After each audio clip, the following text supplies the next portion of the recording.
Bismillahirrahmanirrahim. Alhamdulillah wassalatu wassalamu ala Rasulillah. Asyhadu an la ilaha illallah wa asyhadu anna Muhammadan abduhu wa rasuluhu wa ba'du.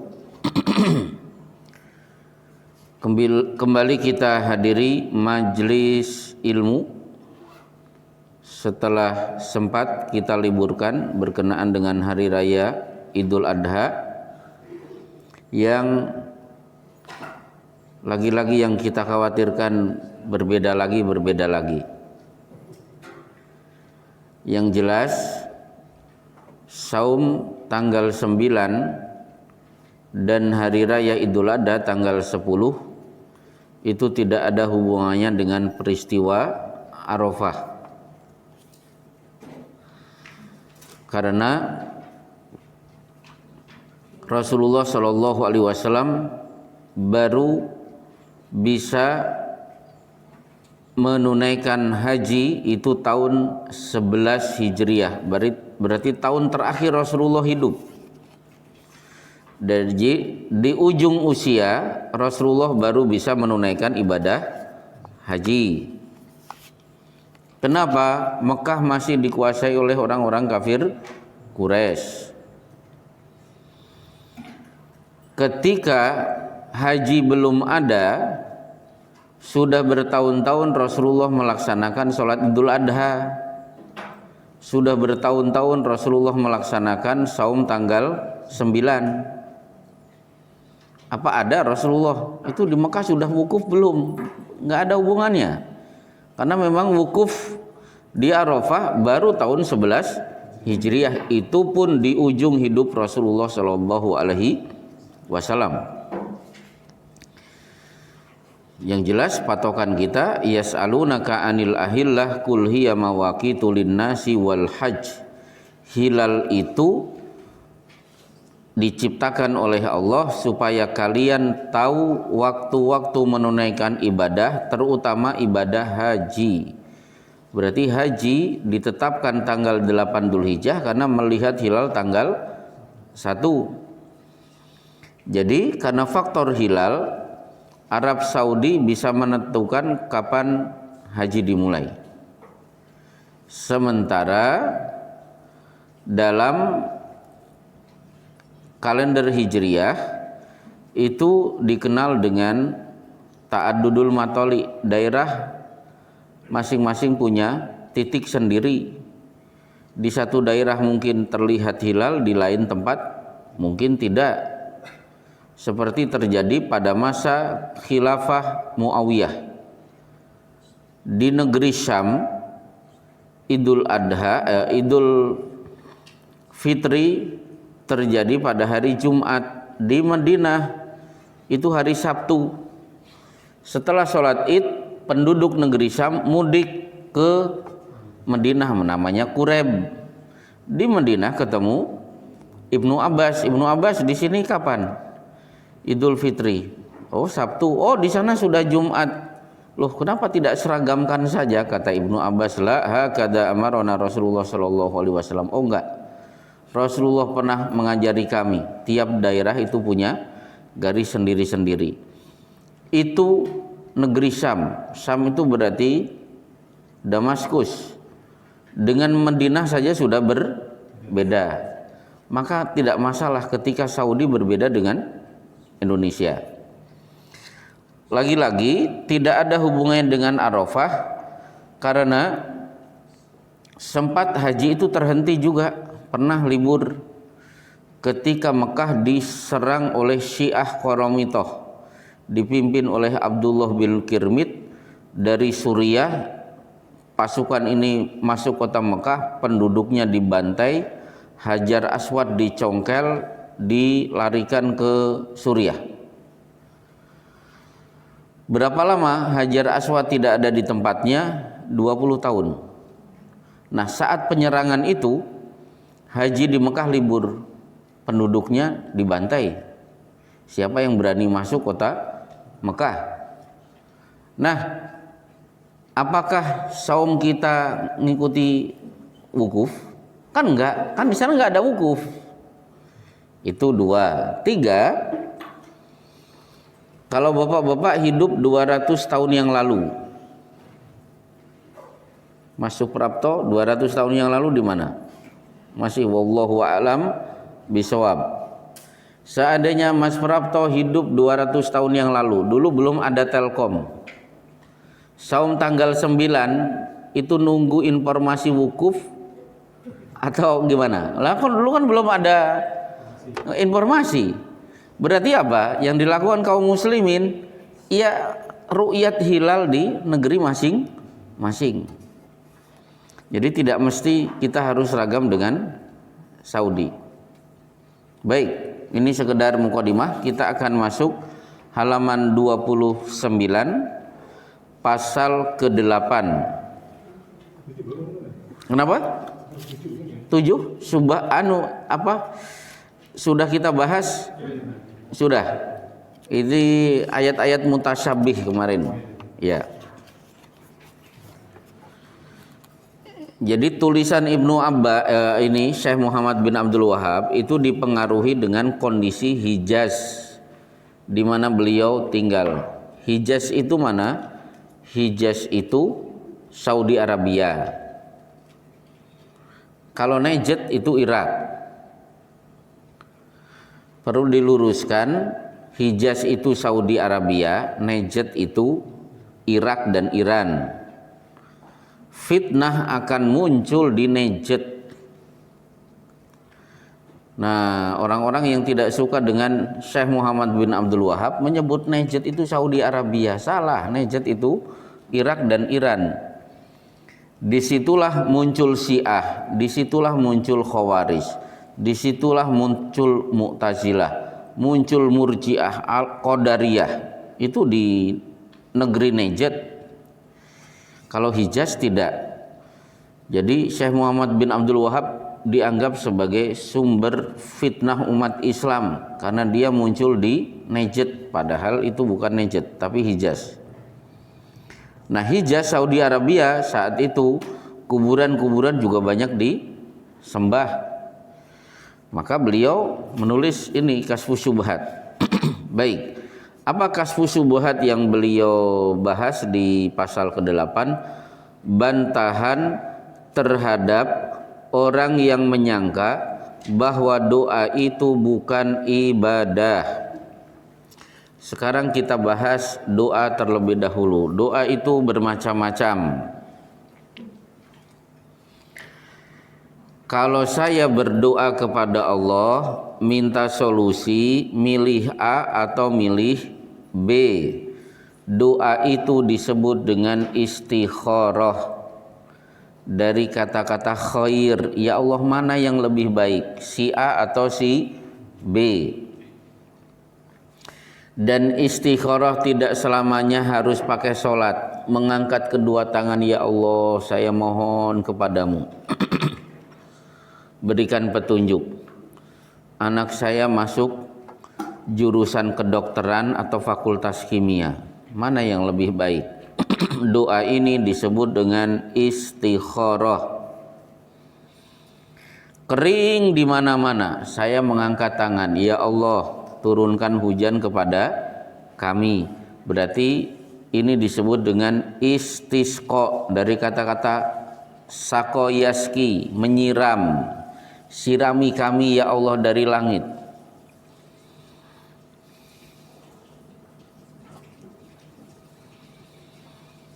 Nah, kemudian saya takut, kemarin ada gempa, ada mara bahaya, takut ada bencana alam. Ya Allah, cukup gempa kemarin di Jogja, jangan Engkau berikan ke daerah-daerah lain, terutama Bekasi. Doa ini disebut dengan istighosah. Jadi mohon agar tidak ada mara bahaya, tidak ada bencana. Ya Allah jangan sampai banjir, jangan sampai gunung meletus. Ya Allah jangan sampai terjadi gempa. Ya Allah saya tidak mau ketika air laut naik ke daratan. Permohonan ini disebut dengan istighosah. Saya masuk terminal, katanya banyak premannya, banyak copet. Katanya malam-malam kalau lewat sini banyak begal. Berdoa, ya Allah lindungi kami ya Allah, supaya saya tidak diganggu oleh begal-begal itu. Maka disebut dengan isti'adzah.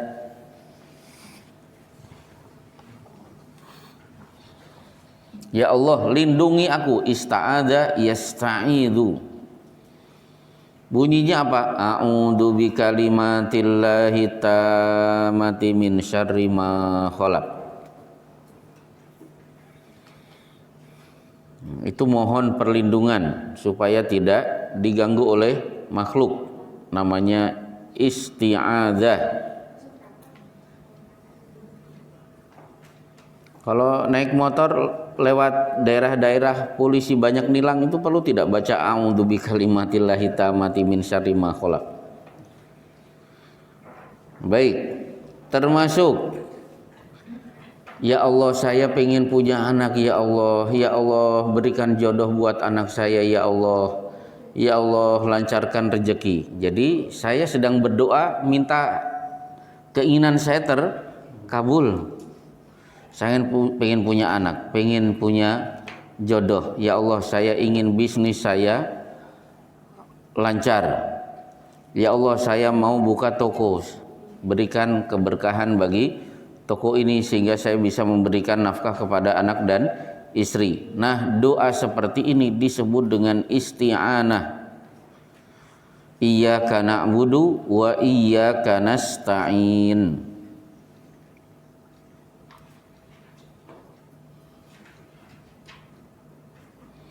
Jadi sama-sama doa, ternyata istilah di kitab-kitab akidah beda-beda. Doanya urusan apa? Saya takut ini daerahnya banyak begal. Nah, doa Anda berarti disebut dengan isti'adzah. Anda sedang apa ini? Milih dua pilihan yang sulit. Nah, berarti istikharah. Anda sedang berdoa apa? Minta hujan, sudah kering di sini, berarti istisqa. Saya takut ada gempa di Bekasi, berarti istighosah. Tapi rencana-rencana baik, saya berdoa agar berhasil, itu disebut isti'anah. Anak saya mau masuk UMPTN, ya Allah semoga anak saya lancar, bisa diterima di fakultas kedokteran. Nah, ini disebut dengan isti'anah. Nah, perlu diketahui, jadi orang menyangka bahwa doa itu bukan ibadah, karena banyak orang yang meremehkan, seolah-olah doa itu bukan bagian dari ibadah, sehingga berdoa kepada selain Allah nggak apa-apa, padahal itu syirik. Dan itulah yang terjadi dulu di Saudi Arabia. Maka keluarlah kalimat ini dari Syekh Muhammad bin Abdul Wahab. Banyak orang datang ke kuburan minta-minta kepada orang yang mati. Loh, ini kan musyrik, loh ini kan bukan ibadah. Ibadah itu ya sholat. Nah, dianggap ibadah itu sholat, saum, zakat, haji. Urusan berdoa dianggap bukan ibadah, seolah-olah itu bukan syirik. Akhirnya dibantah oleh Syekh Muhammad bin Abdul Wahab dengan ayat di halaman 29 yang bawah, ud'u rabbakum tadarruan wa khufyatan. Halaman 30, berdoalah kepada Rabbmu dengan rendah hati dan suara yang lembut. Berarti berdoa itu bagian dari ibadah, buktinya harus ditujukan kepada Allah. Kalau kepada selain Allah berarti syirik.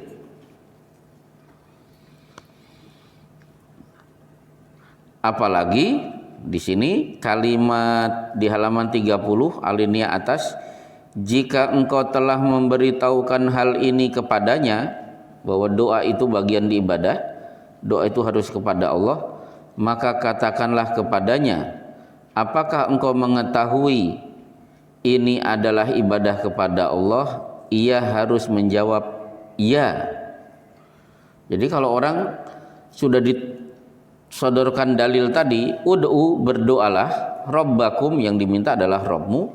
Dia harus tahu, harus mengakui ini dalil jelas, berdoa hanya ditujukan kepada Allah, berarti berdoa bagian dari ibadah.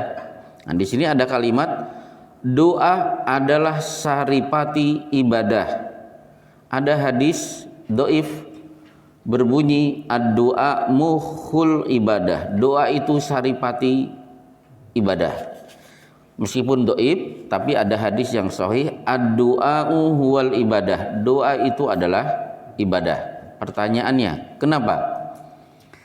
Karena tidak ada ibadah dalam Islam kecuali di dalamnya pasti ada doa. Salat saja doanya sudah banyak. Begitu Allahu Akbar, kita langsung berdoa, Allahumma ba'id baini wa baina khotoyaya. Ya Allah, jauhkan aku dengan dosa sebagaimana jauhnya antara timur dan barat. Begitu baca Al-Fatihah, ihdinas siratal mustaqim, tunjukilah kami ya Allah kepada jalan yang lurus. Allahu Akbar, ruku. Zikir ruku terbaik, dan itu dibaca di tahun terakhir Rasulullah, subhanaka Allahumma rabbana wa bihamdika Allahumma gfirli. Loh, sudah ada doa lagi. Kemudian sami Allahu liman hamidah rabbana lakal hamdu mil'us samawati wa mil'ul ardi wa mil'u ma syi'ta min syai'in ba'du ahlat thana'i wal majdi Allahumma la mani'a lima a'taita. Ya Allah, tidak bisa ada satupun makhluk menghalangi Engkau kalau Engkau tetapkan rezeki itu buat aku. Berarti kan kita minta diberi pemberian oleh Allah. Kalau Engkau sudah menetapkan, tidak ada yang bisa menghalang-halangi. Berarti sami Allah di mana ada doa lagi. Sujud begitu, duduk di antara dua sujud, kita membaca Rabbighfirli. Ada Rabbighfirli warhamni warzuqni, itu doa juga.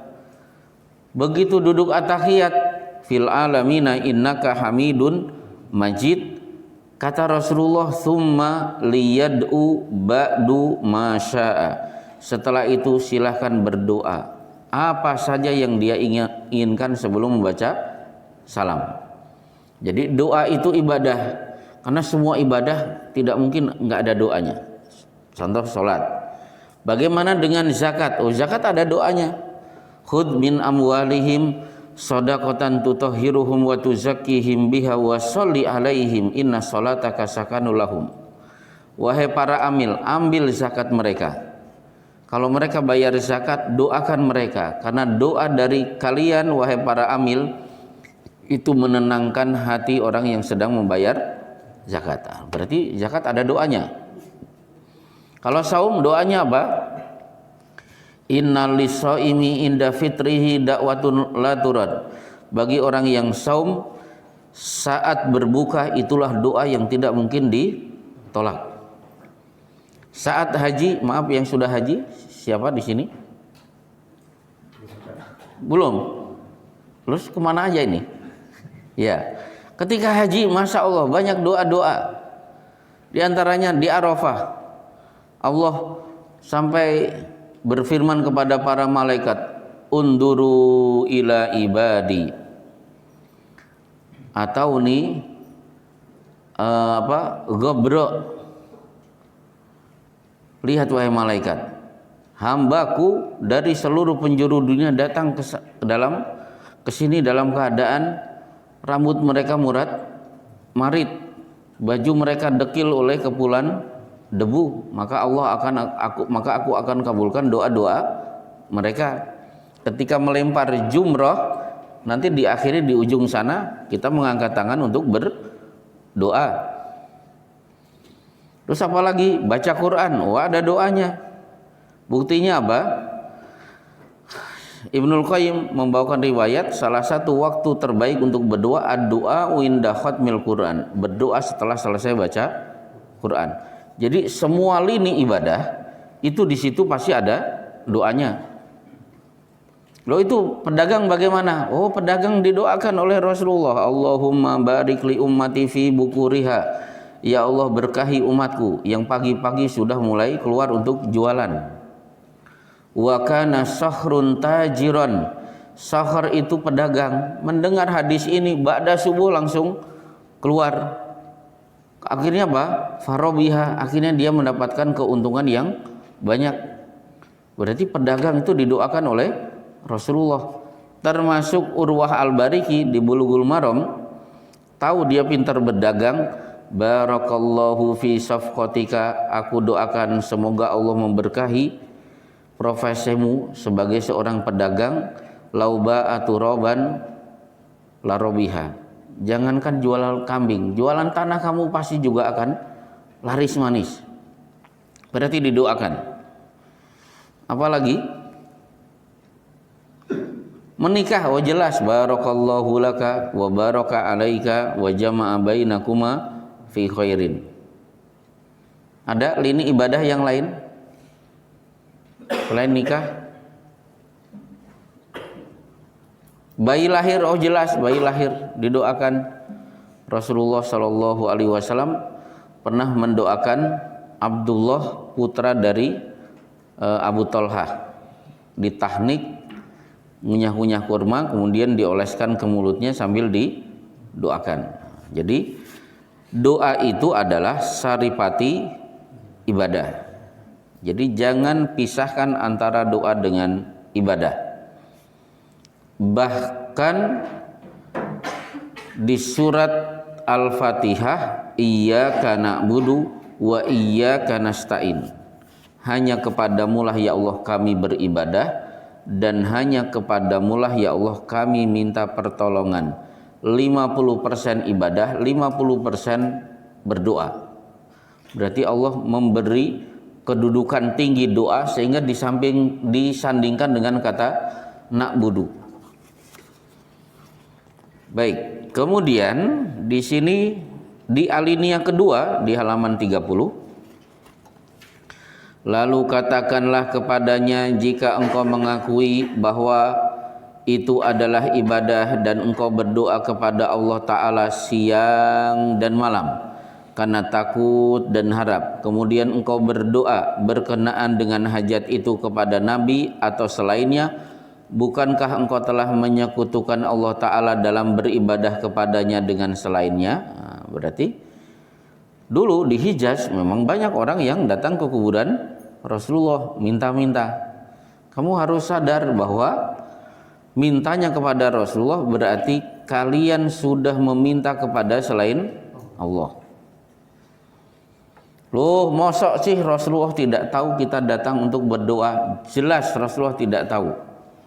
Dalilnya innaka la tadri ma ahdatsu ba'daka. Ya wahai Muhammad, kata Allah, kamu tidak akan tahu kejadian setelah engkau meninggal dunia. Ini dalil Rasulullah tidak akan mendengar doa-doa kita. Dalil yang lain di Quran, Nabi Isa, nanti di hari kiamat kan Nabi Isa diinterogasi oleh Allah. Ya Isa, a'anta qulta linnasi tahidu littakhuduni wa ummiya ilahaini min dunillah.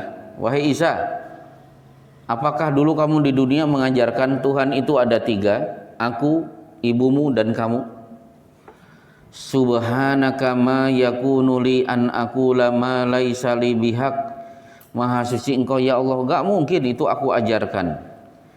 In kuntu qultuhu faqad alimnah. Kalau dulu aku ajarkan doktrin ini, Tuhan itu tiga, pasti engkau jauh lebih tahu. Akhirnya apa? In kuntu qultuhu faqad alimtah. In kuntu qultuhu faqad alimtah. Ta'lamu ma fi nafsi wa la a'lamu fi nafsik.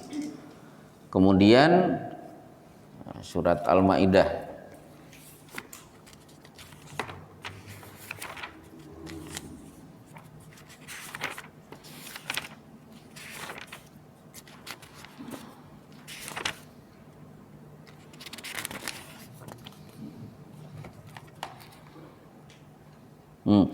falamma tawaffaitani kunta antar raqib. Ya Allah, selama aku hidup aku tahu kondisi umatku, tapi ketika engkau sudah wafatkan aku, yang tahu kondisi umatku hanya engkau. Jadi salah kalau ada orang yang berdoa meminta kepada Rasulullah dengan meyakini Rasulullah tahu permintaan kita. Baik, kemudian di sini ada kalimat lalu katakan kepadanya, jika engkau telah mengetahui firman Allah maka dirikan salat kepada Rabbmu dan berkorbanlah, lalu engkau mentaati Allah Ta'ala dan berkorban untuknya, bukankah ini ibadah? Ia harus menjawab iya. Lalu katakan kepadanya, jika engkau berkorban untuk makhluk, baik nabi, jin maupun selainnya, bukankah engkau menyekutukan selain Allah dalam peribadahan ini? Karena banyak orang yang menyembelih diberikan sebagai sesajen. Kadang-kadang diberikan kepada jin, kadang-kadang diberikan ke tempat-tempat keramat. Dianggap itu bukan syirik. Padahal fasolli li rabbika wanhar. Salat itu untuk Allah, berkorban juga untuk Allah. Berkorban itu berarti menyembelih. Siapa yang menyembelih pasti harus ditujukan kepada Allah. Nah, sekarang contoh menyembelih karena Allah, contohnya apa? Mungkin Idul Adha kemarin. Mungkin akikoh. Mungkin karena anak saya hari ini mengadakan walimah. Aulim walau bisyatin, rayakan pernikahan dirimu meskipun dengan menyembelih seekor kambing. Nah, berarti saya menyembelih hewan, saya hidangkan di acara pernikahan, berarti menyembelih karena Allah. Kana Rasulullah rubbama yadbahu syatan wa yaqta'u a'daan wa yursilu ilaiha ala sadaiki Khadijah. Rasulullah sering menyembelih kambing, dipotong-potong itu dagingnya, dikirim hadiah sebagai hadiah kepada teman-teman Khadijah. Berarti boleh kita bersedekah dengan cara memotong kambing, ayam, sebagian dikirim ke tetangga. Berarti menyembelih karena Allah. Baik, selesai poin ke-8.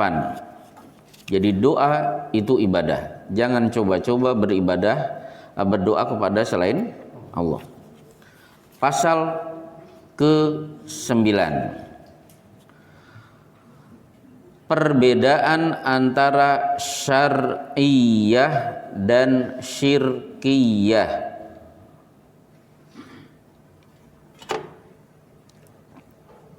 Maksudnya perbedaan ibadah sesuai dengan syariat, syar'iyah, dan syirkiyah, dan ibadah yang di dalamnya dicampuri dengan perbuatan syirik.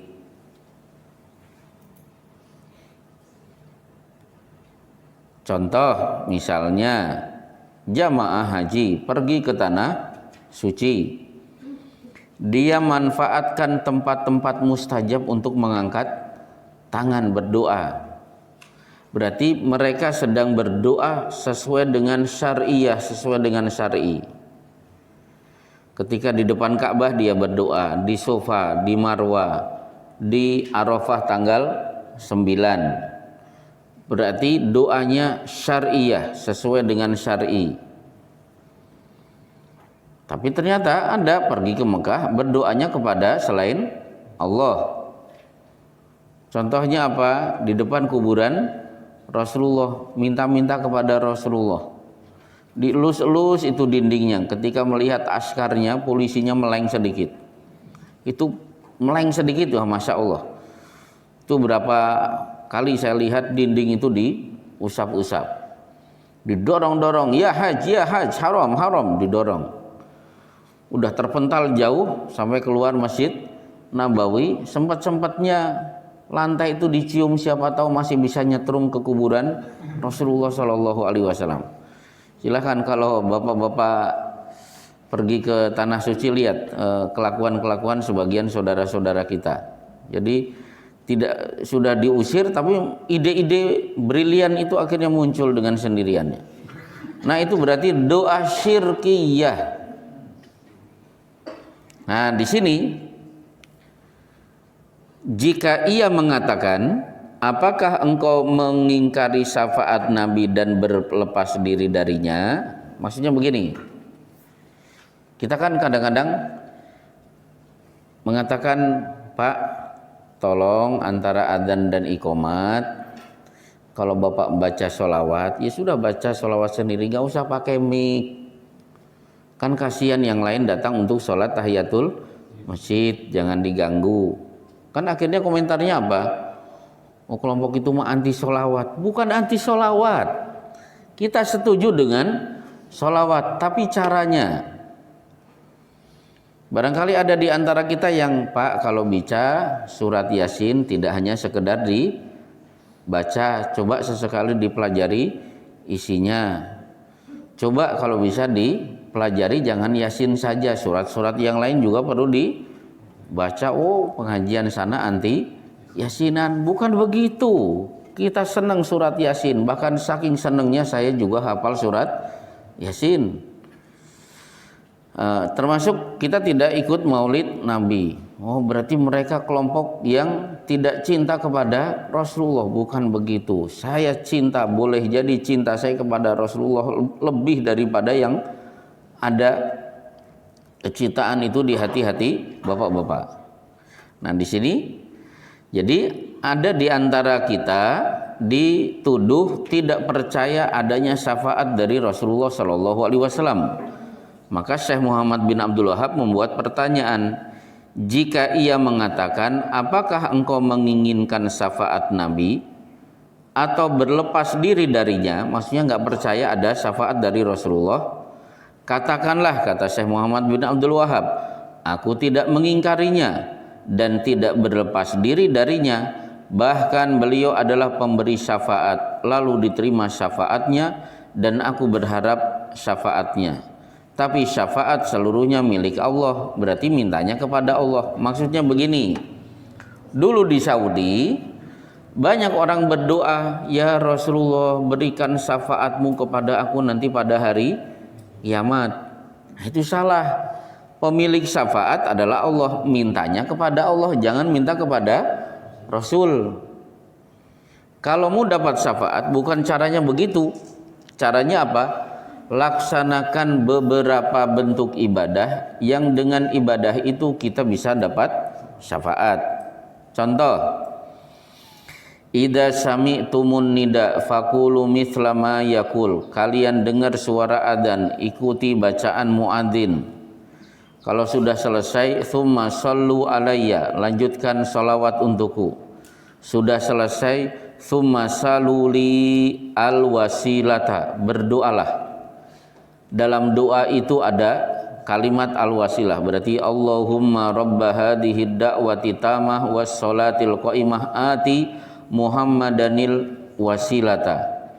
Tiga ini dilaksanakan, halat lahu syafaati, halal, pasti dia dapat syafaat dariku. Caranya begitu, bukan ya Rasulullah berikan syafaatku, jangan lupakan aku ya Rasul. Jangan begitu. Ada nasyid dari Malaysia, kalimatnya ya Rasulullah berikan syafaatmu kepada aku. Ada yang hafal? Pokoknya adalah minta ya Rasulullah, minta syafaat kepada Rasulullah, itu jelas salah. Atau biar dapat syafaat, inna aulan nasi bi yaumal qiyamati aktsaruhum alayya sholatan. Yang paling cepat mendapatkan sholawat dari aku, siapa yang paling banyak sholawatnya. Atau yang sekarang sedang di Madinah, la yasbiru ala la'wa'il madinati wa syiddatiha illa kuntu syafi'an lahu yaumal qiyamah. Siapa yang bersabar di bentur ujian, sakit saat berada di kota Madinah, dia bisa bersabar, aku akan memberi syafaatnya langsung nanti pada hari kiamat. Jadi jangan minta kepada Rasulullah, laksanakan sunnah-sunnah ini, otomatis nanti Rasulullah akan memberi syafaat. Syukur-syukur kita juga akan mendapatkan syafaat dari para malaikat, karena Rasulullah bersabda, syafaatil malaikatu wa syafa'at nabiyun wa syafa'al mu'minun. Nanti malaikat boleh diberi hak memberi syafaat, para nabi diberi hak memberi syafaat, kemudian sebagian orang beriman diberi hak untuk memberi syafaat. Bagaimana caranya syafaat dari malaikat? Jangan, ya malaikat tolong nanti jangan lupakan saya, berikan syafaat. Jangan. Tapi lakukan ibadah yang menyebabkan malaikat hadir dalam ibadah itu.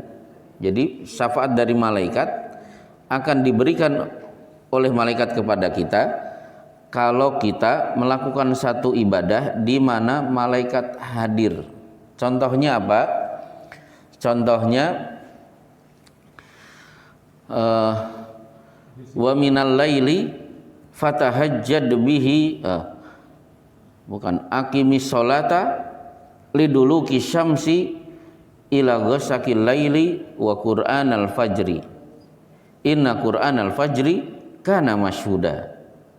Tunaikan sholat ketika matahari tergelincir, berarti duhur dan asar. Ila ghasaqil lail, ketika malam sudah masuk, berarti maghrib dan isya. Wa qur'anal fajri, sholat subuh. Inna qur'anal fajri kana masyhuda, sholat subuh itu disaksikan. Ibnu Abbas berkomentar, tashhaduhu malaikatul laili wan nahar, hadir sholat subuh berjamaah di masjid, disaksikan malaikat siang dan malam. Malaikat malam tidak naik ke langit, malaikat siang tidak segera bertugas, tapi berkumpul di masjid-masjid untuk menyaksikan siapa yang hadir untuk sholat subuh. Nah, caranya begitu, bukan minta kepada malaikat. Bagi yang punya anak kecil meninggal dunia di masa kanak-kanak, ketika ziarah ke makam anaknya, Neng jangan lupa ya nanti bapakmu cari di akhirat. Bukan begitu. Tapi apa? Ridho, sabar, diberi ujian oleh Allah, anaknya sedang lucu-lucunya meninggal dunia karena tidak akan meleset. Sigoruhum da'ami sul jannah, anak-anak kecil masuk surga tetap kecil-kecil, tetap kanak-kanak. Ya talaqo ahaduhum abahu, di padang mahsyar si kecil akan mencari mana bapak dan ibu saya. Fa akhadha bisawbihi, akhirnya ketemu juga dengan bapak dan ibunya, diraih dan dipegang erat-erat baju bapak dan ibunya. La yantahi, tidak akan berhenti, hatta yudkhilahullahu wa abahu al jannah, hingga ada kepastian aku dan orang tuaku pasti masuk surga. Jangan ziarah ke makam anak kita kemudian pesan anakku jangan lupakan ibu bapak, berikan nanti syafaat, pegang erat-erat kain bapak supaya bapak bisa masuk surga dengan dirimu. Jadi sebagian orang Arab saat itu begitu salahnya, dapat syafaat dari Nabi, nabinya yang diminta. Mendengar informasi malaikat akan memberi syafaat, malaikat yang diminta, bukan sibuk dengan ibadah yang menyebabkan malaikat akan memberi syafaat itu. Nah, di sini ada ayat qul lillahi syafa'atu jami'a. Katakanlah, di sini terjemahannya pertolongan. Syafaat hanya milik Allah semua. Berarti yang diminta adalah Allah. Kalimat berikutnya, dan syafaat tidak diberikan kecuali sesudah mendapat izin dari Allah. Man dzalladzi yashfa'u indahu illa biidnih. Tidak ada yang dapat memberi syafaat di sisinya tanpa izinnya. Nanti kita bahas. Ayat di bawahnya, wala yashfa'una illa liman irtado, dan mereka tidak memberi syafaat melainkan kepada orang-orang yang diridhoi oleh Allah. Maksudnya begini. Syafaat itu terwujud, syaratnya kan dua di kitab tauhid. Satu, kalau orang itu mendapatkan izin untuk mendapatkan syafaat. Siapa dia yang diberi izin, yang berhak dapat syafaat? Itulah yang ditanyakan oleh Abu Hurairah, man as'adun nasi bi syafa'atika ya Rasulullah, siapa yang paling beruntung di mana orang ini akan mendapatkan syafaat darimu?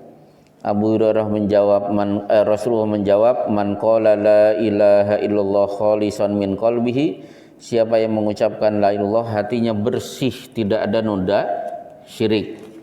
Berarti orang yang diberi izin, diridhoi oleh Allah, dia berhak dapat syafaat kalau dia muslim, tidak terlibat perbuatan syirik. Yang kedua apa? Izin dari Allah, dari si pemberi syafaat. Siapa yang diberi hak? Malaikat, nabi, sebagian orang beriman, orang yang mati syahid, anak-anak kecil meninggal dunia pada masa kanak-kanak. Nah, coba kita gabungkan dua syarat ini. Yang mati siapa? Yang mati namanya Harun. Harun muslim tidak? Alhamdulillah muslim. Keislamannya ada noda syirik tidak? Oh alhamdulillah enggak pernah minta-minta ke kuburan. Dia paling tidak suka dengan jimat. Berarti si Harun sah, dia muslim, tidak punya indikasi perbuatan syirik. Nah sekarang benar tidak si Harun punya anak kecil yang meninggal dunia di masa kanak-kanak? Oh betul. Berarti si Harun berhak mendapatkan syafaat dari anaknya. Tapi sekarang begini, Harun anaknya yang masih kecil meninggal dunia. Si Harun ternyata agamanya Kristen.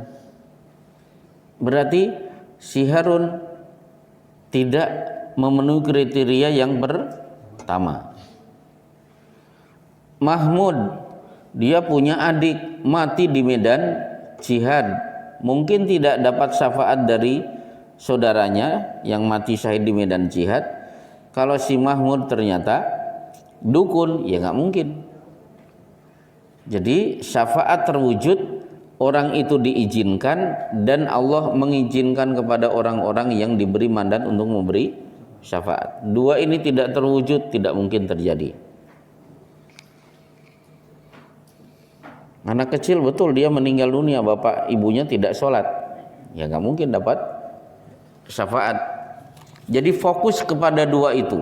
Jangan fokus minta kepada orang yang sudah mati. Maka kalau ada yang minta syafaat bukan kepada Allah, Syekh Muhammad bin Abdul Wahab itu membawakan ayat di halaman 33 di paling bawah, fala tad'u ma'allahi ahada. Maka janganlah kamu berdoa, menyeru, di sini diterjemahkan menyembah, apapun di dalamnya kepada selain Allah. Halaman 34.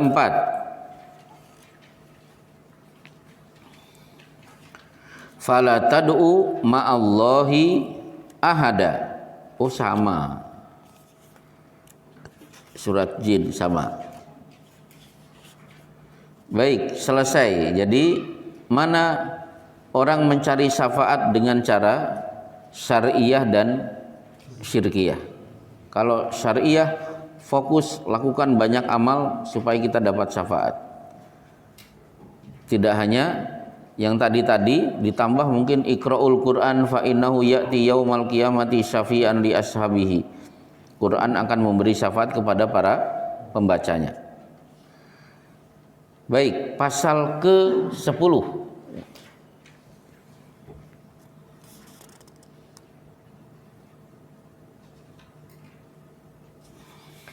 Penetapan bahwa berlindung kepada orang solih adalah syirik dan membawa orang yang mengingkari hal itu untuk mengakuinya. Jadi berlindung kepada orang solih itu adalah syirik. Kenapa? Dulu di sana, di tempat Syekh Muhammad bin Abdul Wahab, banyak orang yang meminta perlindungan kepada orang solih. Di kampung-kampung masih banyak, Pak. Kiai mengajarkan. Jadi kalau sedang berada di tempat sepi, takut ada begal, cukup panggil Syekh Saman, Syekh Saman, Syekh Saman. Siapa Syekh Saman? Nama lain dari Syekh Abdul Qadir Jailani. Nah, berarti dia sedang minta perlindungan kepada orang soleh.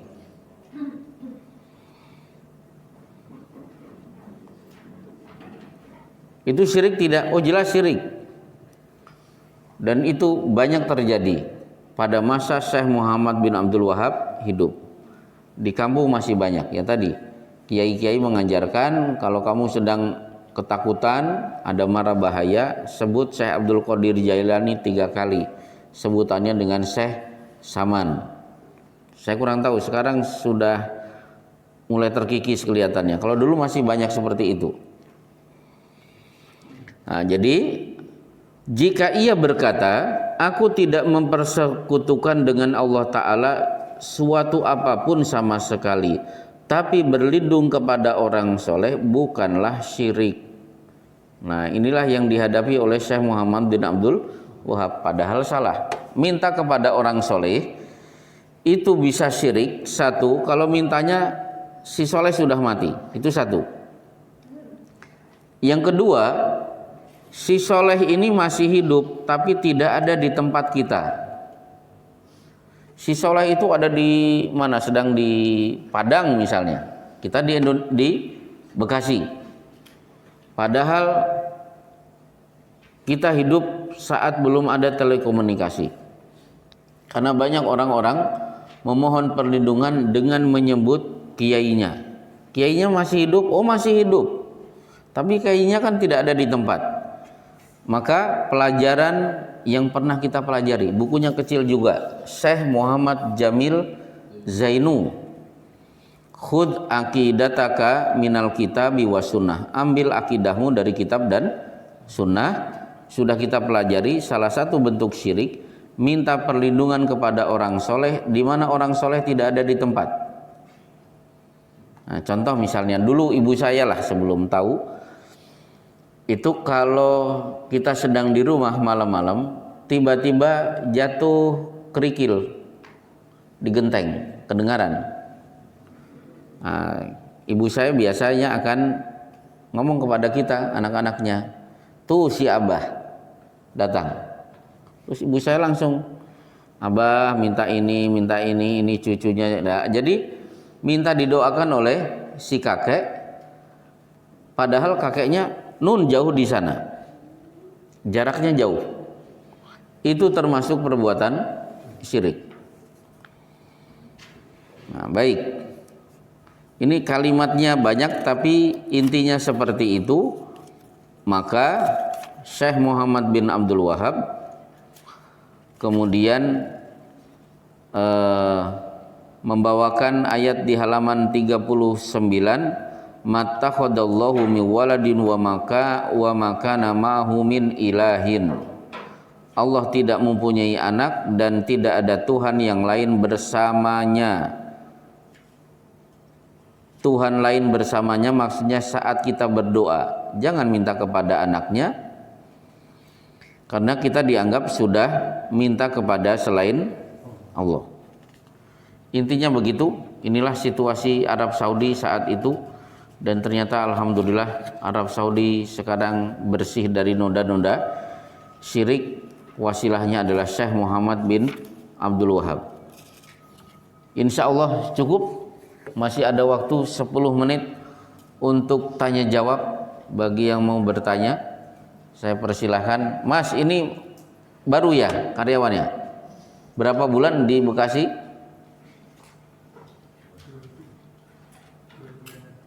2 bulanan. Setelah bulan kemarin belum kelihatan. Udah, saya nggak ngelihat. Oh ya udah. Baik, silahkan. Ada pertanyaan, ibu-ibu, bapak-bapak? Di luar pembahasan, kalau tidak berarti the end. Cekap semanten. Ya, silahkan. Kalau misalnya kayak ini doa kepada selain Allah gitu, itu nanti hukumnya dia sudah kafir atau? Oh ya. Bagaimana status dia? Dia kafir atau musyrik atau bagaimana? Nah, sekarang apa bedanya kafir dan musyrik? Kafaro itu kan sikap menolak. Ketika diajak masuk Islam, dia tidak mau, berarti dia sedang berstatus kafir.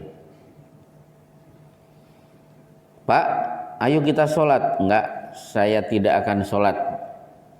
Bagi saya cukup di KTP Islam. Menolak tidak mau sholat itu kafir.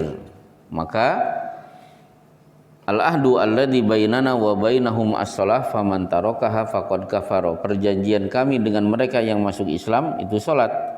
Meninggalkan sholat berarti kafir. Sikap tidak mau beribadah itu kafir. Begitu kita lihat dia bersimpuh di bawah pohon besar, minta-minta kepada penguasa pohon itu, nah itu musyrik. Ya, kafir tidak mau beribadah kepada Allah. Syirik ketika dia beribadah kepada selain Allah. Itu bedanya kafir dan syirik. Nah, kemudian bagaimana dengan orang yang melakukan perbuatan kafir atau perbuatan syirik? Statusnya bagaimana? Nah, di sini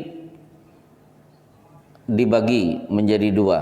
Apakah dia termasuk orang yang sudah ridho, puas dengan kebodohannya, tidak pernah datang ke majelis taklim, akhirnya tidak tahu yang halal dan haram, tidak paham mana bid'ah, mana sunnah, mana tauhid, mana syirik. Keengganan dia datang ke majelis taklim menyebabkan dia tidak tahu aturan-aturan Allah. Akhirnya dia terjerumus ke dalam perbuatan syirik, berarti dia musyrik. Berarti dia masuk kepada ayat yang dicantumkan oleh Imam Bukhari di kitab sahihnya di Kitabul Ilmi. Wa qalu, mereka penghuni neraka berkata, lau kunna nasma'u, kalau dulu kami mendengar, sempat menyempatkan diri untuk mendengar. Mendengar apa? Ceramah. Au naqilu, sempat berpikir betapa pentingnya datang ke majelis ilmu. Makunna fi ashabis sa'ir, tentu kami tidak menjadi penghuni neraka yang menyala-nyala. Berarti orang ini masuk neraka karena tidak datang ke pengajian. Orang tidak datang ke pengajian otomatis tidak tahu perintah larangan, tidak tahu halal dan haram. Akhirnya perintah tidak dikerjakan, larangan diterjang. Berbeda dengan orang yang berusaha untuk mencari kebenaran. Faktor ilmu itu belum sampai menyebabkan dia masih melakukan pelanggaran itu, dia tidak dikenakan hukuman. Jadi misalnya gini, Bapak punya jimat, kemana-mana dipakai sebagai tolak bala. Kita tidak tahu kalau itu perbuatan syirik. Kenapa? Karena belum sampai pelajarannya, dia tidak dikenakan hukuman. Berarti dia masuk kepada ayat la tu'akhidna in nasina aw akhtana. Jangan hukum kami ya Allah kalau itu karena lupa atau karena kami tidak tahu. Tidak tahu tapi dia masih datang ke pengajian. Seperti bapak-bapak mungkin belum tahu dulu MLM itu haram atau halal misalnya. MLM itu dibahas itu baru kira-kira 10 tahun yang lalu. Mulai dibahas, dipelajari itu boleh atau tidak. Akhirnya intinya tidak boleh. Salah satu dalil yang dipakai adalah naha Rasulullah an bai'ataini fi bai'atin. Nabi melarang dua transaksi di atas satu transaksi. Ketika saya mau membeli produk, Pak, Bapak keluarkan duit untuk membeli produk dan duit untuk member. Nah, berarti satu transaksi di atas dua transaksi. Sebelum ada pengajian, materi ini disampaikan, mungkin Bapak termasuk levelnya anggota, malah levelnya tinggi. Dosa tidak? Ya, materi itu belum sampai. Jadi bedakan antara orang yang ridho dengan kebodohan dan orang yang terus mencari kebenaran. Nah, intinya begitu. Maka ada satu kalimat bagus, kun aliman au muta'alliman au mustami'an au muhibban wala takun khamisan. Jadilah alim. Jadi silakan Bapak target saya harus jadi ulama, boleh. Kalau tidak, au muta'alliman. Muta'allim itu datang ke pengajian serius betul-betul ingin memahami isinya. Muta'allim. Kalau mustami'an, kalau tidak mustami'an, datang ke pengajian cuma dengar aja, buku nggak dibawa, begitu pulang udah lupa, yang penting dengar. Kan ada tipe-tipe gitu, ngaji kuping kalau nggak salah, jiping kalau orang Bekasi. Itu lumayan lah. Ya, jadi kadang-kadang duduk nyandar, tahu-tahu tidur, bangun ketika mendengar subhanaka Allahumma wa bihamdika. Nah, kemudian kalau tidak au muhibban, minimal seneng. Enggak datang ke pengajian seneng kalau ada pengajian. Bapak datang enggak? Enggak. Tapi ada pengajian seneng saya kalau ada pengajian.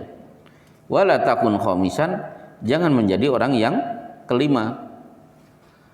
Masuk nomor 1, 2, 3, 4 enggak mau, berarti dia benci kepada majelis taklim. Pertanyaannya, saya pernah mendapat pertanyaan. Siapa yang tidak datang ke pengajian tapi masuk kelompok keempat, muhibban, dia senang dengan adanya majelis taklim? Jawabannya, wa innal alima la yastaghfiru lahu man fis samawati wal ar wal hitanu fi jawfil ma hatta namla fi juhriha. Seorang alim dikelilingi orang yang mengambil ilmunya, berarti majelis taklim kan, diistighfarkan, dimohonkan ampun penghuni langit, penghuni bumi, sampai ikan di laut dan seluruh semut yang ada di lubangnya. Semut kan tidak hadir, ikan di laut tidak hadir di pengajian ini, tapi senang. Buktinya apa? Mereka mendoakan semoga yang datang ke pengajian diampuni oleh Allah. Ya begitulah, ada orang yang punya ilmu tapi tidak mau mengambil ilmunya.